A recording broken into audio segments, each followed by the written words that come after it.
This is Dimitri Lascaris reporting for The Real News from Honduras. This is part 2 of a report from Honduras on anti-government protests that are currently roiling the country. These protests erupted in response to the plan of the radically neoliberal, Western-backed regime of Juan Orlando Hernandez, or JOH, to privatize healthcare and education in Honduras. One of the tactics employed by opponents of his regime is to blockade major roads and highways across the nation. On June 12th and 13th, while traveling with a human rights delegation from the capital of Honduras to its northern coast, we encountered 2 such blockades. The second of those blockades was set up by protesters on the outskirts of the city of El Progreso.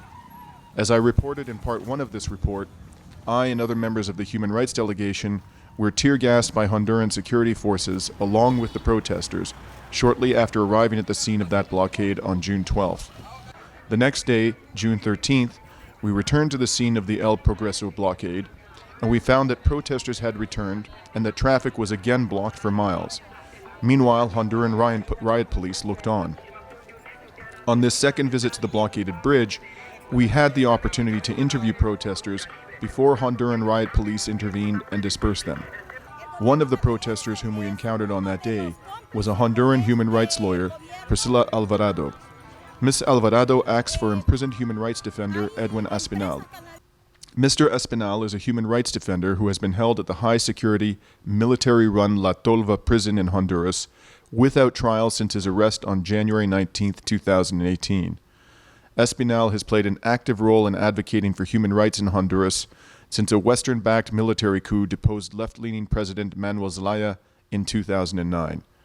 As author and activist Eve Engler has highlighted, a number of major Canadian corporations, notably Gildan and Goldcorp, were unhappy with some modest social democratic reforms implemented by Zelaya. Espinal is a member of the National People's Resistance Front, a coalition of grassroots organizations, political parties, and movements opposed to the coup. Canadian documentary filmmaker Avi Lewis recently tweeted, quote, "It was almost 10 years ago that I interviewed Edwin Espinal in the street, right where his young wife had died in a sea of tear gas at a protest against the coup. He has sacrificed everything to fight for justice in Honduras." Mr. Espinal is now married to Canadian citizen and resident Karen Spring, who has campaigned relentlessly for his release. While standing at the El Progreso Bridge, which anti-government protesters had blockaded on June 12th and 13th, I asked Ms. Alvarado about the role that the Canadian government and Canadian corporations have played in undermining Honduran democracy. This is what she had to say. Tenemos aquí en Honduras que el gobierno canadiense es uno de los cómplices con este gobierno. Hay empresas canadienses instaladas en este país, en la zona de Castilla,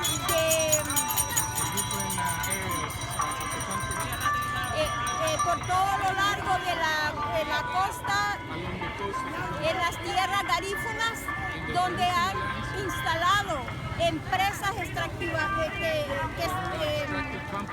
exactamente, entonces ellos están usurpando esas tierras. Hay una campaña enorme tanto aquí como en Canadá que está por una organización donde está la señora Karen Janet Spring y la señora Janet Spring, que lidera esas empresas.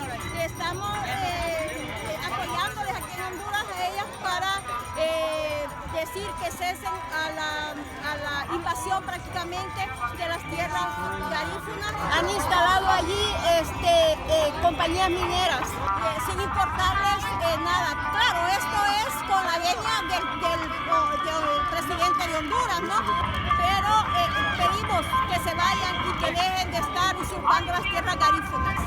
On that same day, Ms. Alvarado and 2 Honduran teachers explained to The Real News why they continued to blockade the El Progreso Bridge in the face of repressive measures by the Honduran security forces.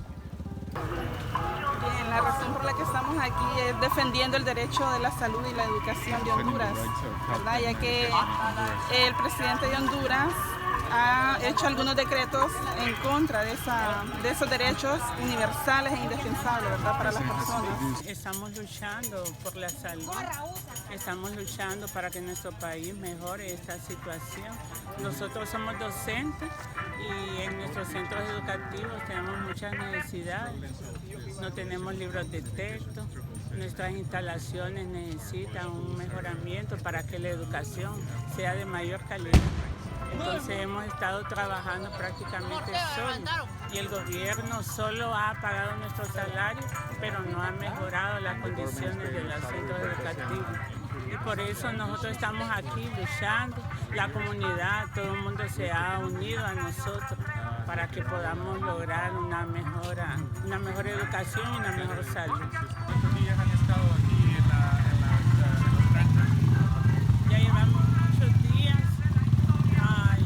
tenemos 2 semanas con esta continua, pero anteriormente habíamos venido, nos regresábamos a dar clases y ahí continuamos.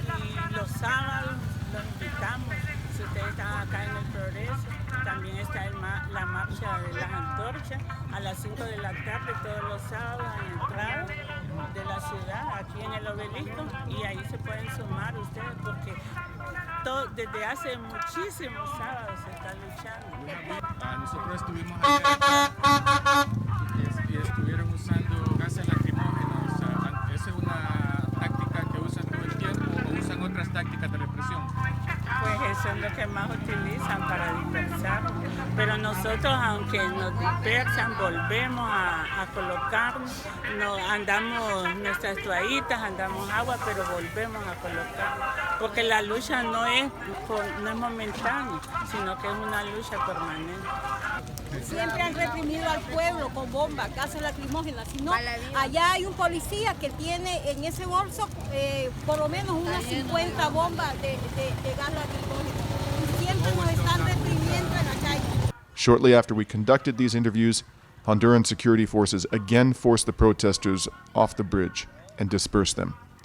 Blockades across the country remain ongoing. This is Dimitri Lascaris reporting for The Real News.